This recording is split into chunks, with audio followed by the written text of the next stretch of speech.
Hello and welcome to Manika IS. So we'll resume our lecture from the last point. So in today's lecture we'll discuss about linkages between development and spread of extremism. If you people have seen the syllabus given by UPSC, ये topic है जो UPSC ने दिया है linkages between development and spread of extremism. Okay. Now let us understand the two key terms which are mentioned here. One is development, another is extremism. Development का क्या मतलब है अगर हम बेसिकली सोचें development means to improve the living style of to improve the living standard or style of any particular area of people. Okay, to improve living style, living conditions.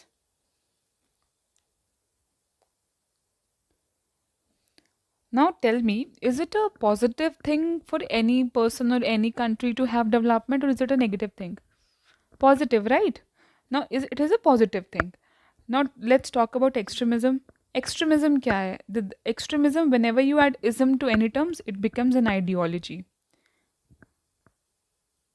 Extremism is an ideology where people manifest extreme ideas, okay, and they can go to any extent to achieve their end goals, and they do not even leave the scope for people to give their alternative views. No, they are very strict and they are stick to their extreme ideologies, okay, and they can even resort to violence for that. Now tell me, is it a negative term or is it a positive term? Negative, right? So, what UPSC essentially is asking is how development, which is a positive term, is leading to extremism. But does that make sense? No, right? जो चीज़ अच्छे के लिए है वो बुरा कैसे करेगी किसी भी चीज़ के लिए? No. The thing is कि understand. I'll give you an example. Just tell me. Now there is a road. Okay. अभी गवर्नमेंट ने बोला कि will try to expand it, हम इसको 2 लेन या हम इसको 4 लेन बनाएंगे, ठीक है। यहाँ पे कुछ लोगों के घर हैं, कुछ लोगों के शॉप्स हैं। What will government do? They can not create their own land, okay, they'll acquire these areas and they'll expand the road. What will the government do? They'll pay compensation of the land price. But if somebody is having a shop there, somebody is having a house there, their livelihood is dependent there. Okay. Even if you get money to start your life from scratch again, to have a new livelihood, is it easy for somebody to start again? No. It take a lot of time for somebody to give away their home. And mind you, they don't even get compensation on the market price. Okay. They get much lesser than that. So is it easier for somebody to start? Do you think like they can start their life from next day the way it was before? No, they'll have to put in a lot of effort, and sometimes people also crumble due to that. So although road हुआ बड़ा, उसका development भी हुआ, and it is good for connectivity, logistics के लिए अच्छा हो गया, but there were certain people who faced the brunt of this development. These people didn't face anything good for development, na? They were impacted negatively by development. Similarly, in the areas where we do have Naxalism or extremism today, there were people who were impacted negatively by development. Also, they were not, the areas that were there were not developed. Okay, so two things: negative impact of development, one, and second is underdevelopment. These were the two things that led to rise in extremism. And this is the topic that UPSC essentially is asking us to read about, to know about, and they'll be asking you questions on these lines. Okay. Now, there are two set of schools. One is which says that it is underdevelopment,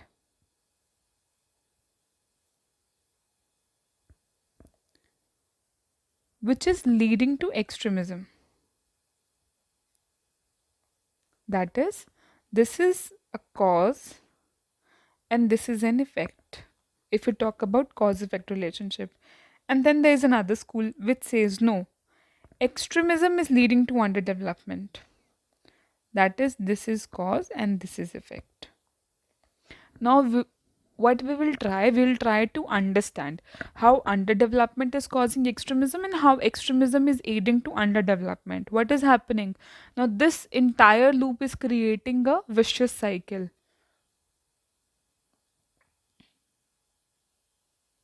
okay that under development है जिसकी वजह से extremism हुआ और extremism की वजह से under development नहीं हो रहा है तो विल अंडरस्टैंड कैसे let's understand the first cause effect relationship that is under development causing extremism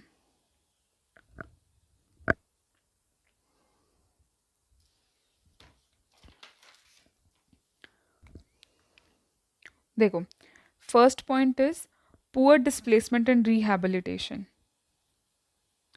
poor displacement you can take down your notes and rehabilitation.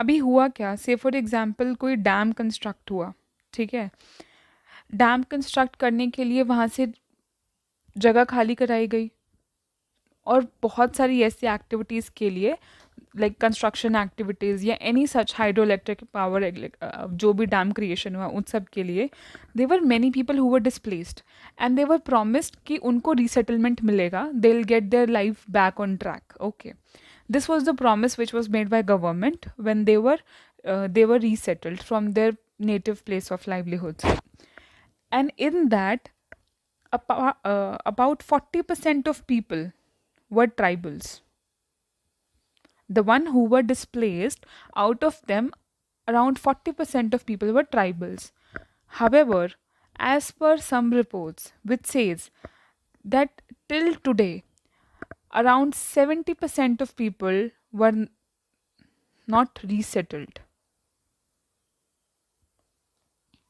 Okay. Now, the fact is, irony is that the tribal population in India is about 10% only. And the people who were displaced, out of them, 40% were tribals. So, huge population of tribals were displaced. Okay. And they were not resettled as promised. So, there was a lot of anger among them against the state because they were the people who lost the livelihoods they were the people who paid the price for the development of the development of the country okay so they resorted to and there these anger sentiments were resorted were channelized by the extremist ideology uh, oriented people into the extremism one reason was that now second was denial of social justice.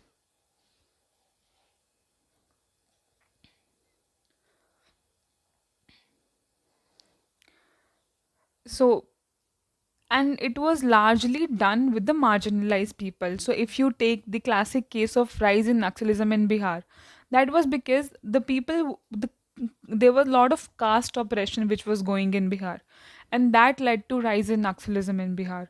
The third is denial of ethnic identity. I am sure you all must have heard about Bodoland issue. Okay, so we have in Northeast we have Bodoland insurgency. What is their demand? Their demand is they want a separate state as a Bodoland. Why do they want? To preserve their ethnic identity. Because they faced a lot of suppression. They were suppressed. The people of Bodo, they thought and they came together and they rise against the state and the other people and they are demanding Bodoland as a separate state. Fourth point is unemployment. See, India, any which ways, is a very big country and it does have a lot of unemployed youth in India. Okay. That is the reason we are not yet able to, take the entire advantage of demographic dividend that we have today because of the unemployment today, which is prevalent in India. Okay. More of that, it is there in the area, in these areas. Okay. And it is consistently being there. Okay. So, what is happening? People with extremist ideology are channelizing their energy into extremist activities. So the youth is getting into extremist ideology, which is not good for the future of any country. Okay. So this is how unemployment is leading to extremism. Now let us understand how extremism is leading to unemployment.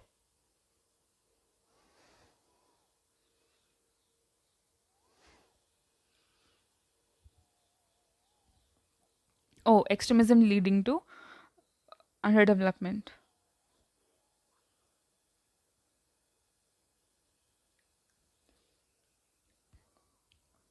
See, first and foremost, what is how extremist people, how these groups are trying to gain attention towards them.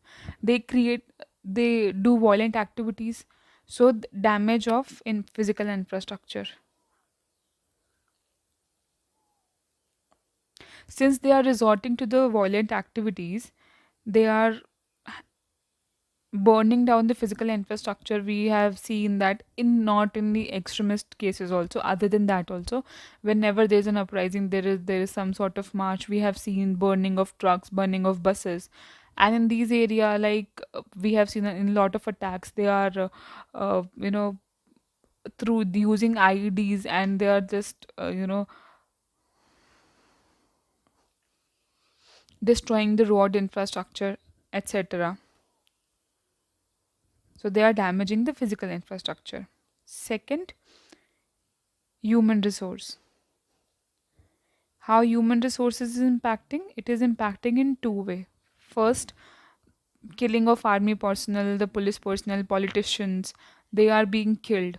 Second, the people who are there, they are lacking education facilities, health facilities. Third, they are being channelized into extremist activity. So in three ways, the human resource of these areas is getting spoiled. Third point is opportunity cost. See, government is pumping in a lot of money into these activities to prevent these activities. Like you have a lot of personals, lot of money in tackling the insurgent activities is being going on inside that.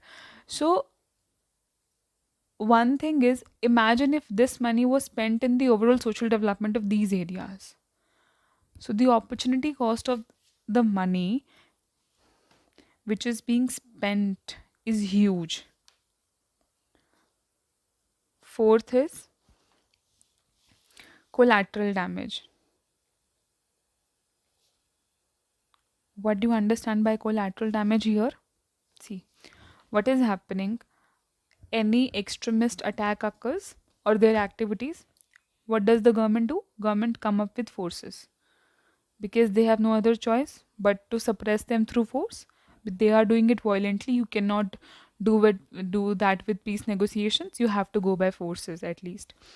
So, and when they are trying to resist them, sometimes even civilians are getting attacked by government forces sometimes. Now this is a collateral damage. And what extremists are doing, they are banking on the sentiments of the civilians. See, this is how the government, so they are starting a negative narrative about the government within the mind of uh, civilians out there. This is how they are fueling underdevelopment. Extremism is fueling underdevelopment. So if suppose tomorrow you get a question, what should be your conclusion? Conclusion is, since the both of these things are happening in a loop, you need a multi-pronged approach. Like,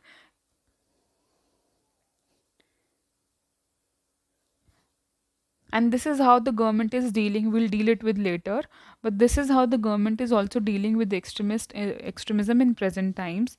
One, they are fueling development, and they are restricting insurgent activities. This should be your conclusion for this answer. Okay.